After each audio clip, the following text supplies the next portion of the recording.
بسم الله الرحمن الرحيم. سأل سائل بعذاب واقع للكافرين ليس له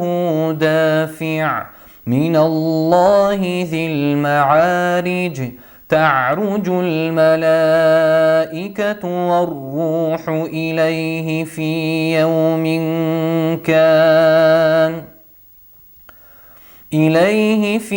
يوم كان مقداره 50,000 سنة فاصبر صبرا جميلا إنهم يرونه بعيدا ونراه قريبا يوم تكون السماء كالمهل وتكون الجبال كالعهن ولا يسأل حميم حميما يبصرونهم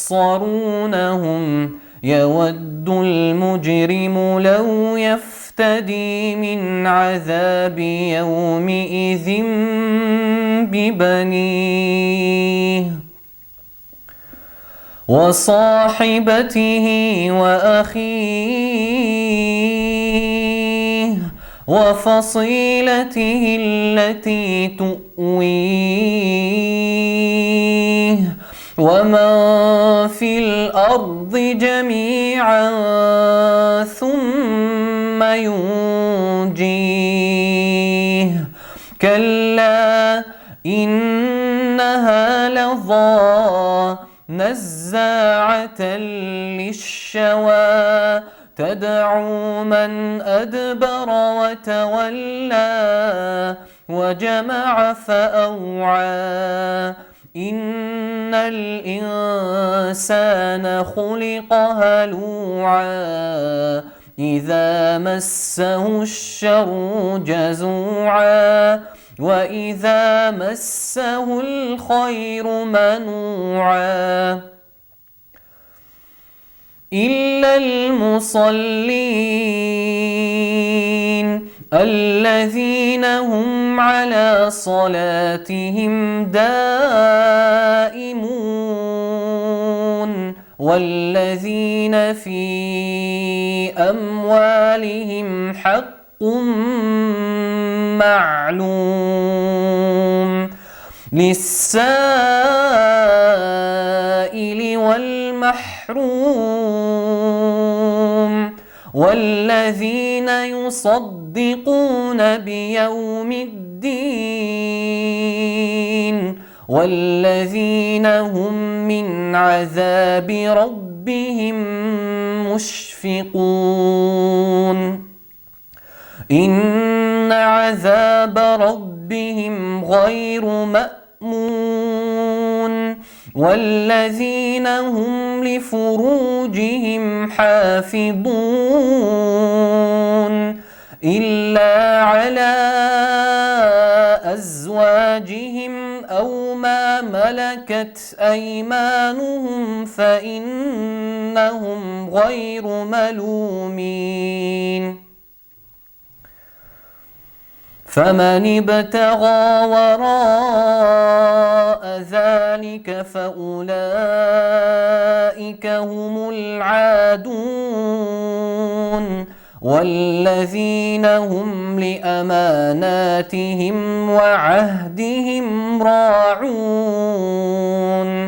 والذين هم بشهاداتهم قائمون والذين هم على صلاتهم يحافظون أولئك في جنات مكرمون فما للذين كفروا قبلك مهطعين عن اليمين وعن الشمال عزين أيطمع كل امرئ منهم أن يدخل جنة نعيم كلا إنا خلقناهم مما يعلمون فلا أقسم برب المشارق والمغارب إنا لقادرون على أن